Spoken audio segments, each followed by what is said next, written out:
अब मुझे तो कुछ कहने की इसमें आवश्यकता नहीं है। पश्चिम बंगाल की जनता देख रही है। एसआईआर का जो विरोध करे वो समझ लीजिए कि इलीगल वोटिंग का सपोर्ट कर रहा है। एसआईआर मूलतः ये हर साल हर चुनाव में होने वाली प्रक्रिया है। कोई आदमी, भाई मनुष्य का जीवन निश्चित है, तो जो आदमी संसार में नहीं रहा उसका वोटिंग लिस्ट में नाम होना चाहिए? नहीं होना चाहिए।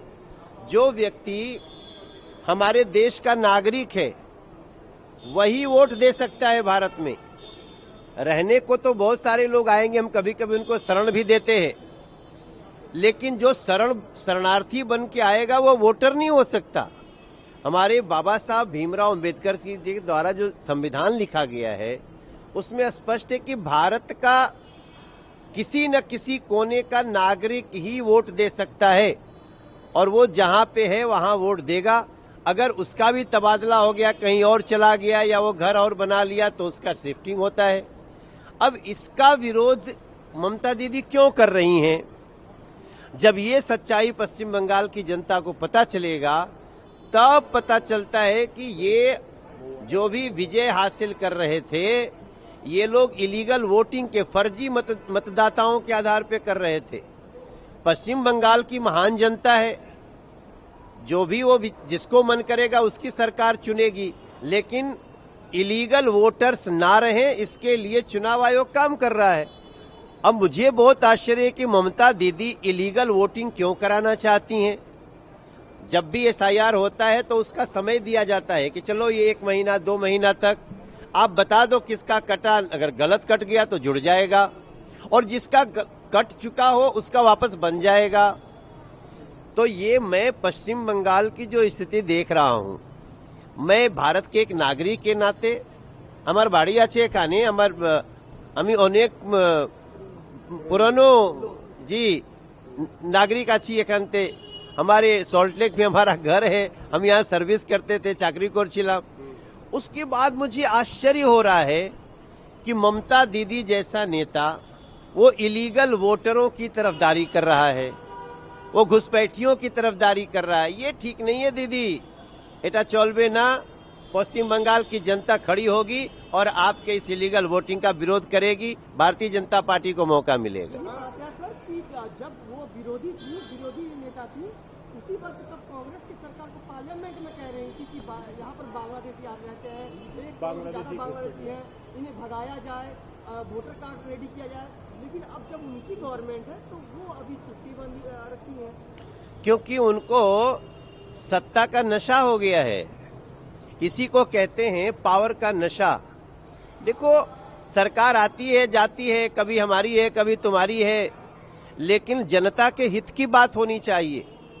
कहीं तो सिर्फ हिंदू होने के नाते लोग तकलीफ झेल रहे हैं और वहां सरकार की मशीनरी उनको हेल्प करने की जगह वो हमलावरों का साथ दे रही है।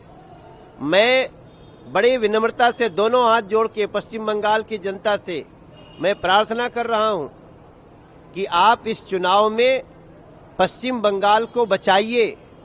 ये पता नहीं ममता दीदी को क्या हो गया, वो इलीगल घुसपैठियों के पक्ष में खड़ी है। आज हमें पश्चिम बंगाल के जनता के, युवाओं के, महिलाओं के, किसानों के, उनके पक्ष की बात करनी है और उसके लिए भारतीय जनता पार्टी के लिए हम मौका मांगेंगे इस बार। बिहार में नीतीश कुमार जी राज्यसभा में मुख्यमंत्री कौन होगा, चर्चा चल रही है। अब देखो, हमारे यहाँ कोई भी निश्चित नहीं होता है, कोई भी हो सकता है। अगर आप भाजपा का कार्यकर्ता होते आप भी आशा लगा सकते थे। हमारे यहाँ लोकतांत्रिक प्रक्रिया है और देखो, नीतीश जी बहुत बड़े नेता है।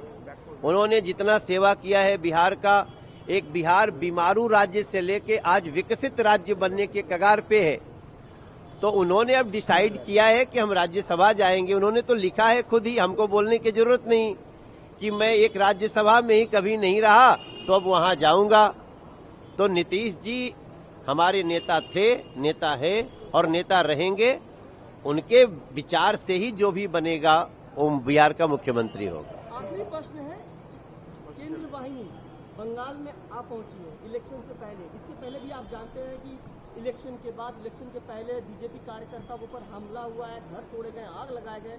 आपको क्या लगता है इस बार का निर्वाचन? देखो, जो हमारे यहाँ पश्चिम बंगाल में जो आइडियोलॉजी देख देख करके हमला हुआ, उसका घाव अभी भी जिंदा है। ये कभी नहीं होना चाहिए। हम दिल्ली के सांसद हैं, हमें जिन लोगों ने, एक बहुत बड़ी बड़ी कॉलोनियां हैं जो मुझे वोट नहीं देती हैं, लेकिन हम वहां भी जाते हैं और पूछते हैं, कोई बात नहीं भाईजान, बताओ तुमने वोट भले नहीं दिया, काम बताओ मुझे, मैं काम करके दे रहा हूं, उनकी सुरक्षा करता हूं। उनके लिए अभी 8 तारीख को मेट्रो का शुरुआत कर रहा हूं, प्रधानमंत्री जी को बुलाया हूं। लेकिन ये पहला राज्य है जहां धर्म देखकर, पार्टी देखकर लोगों को मारा गया। वो घाव जिंदा है। पश्चिम बंगाल की जनता इसका जवाब देगी।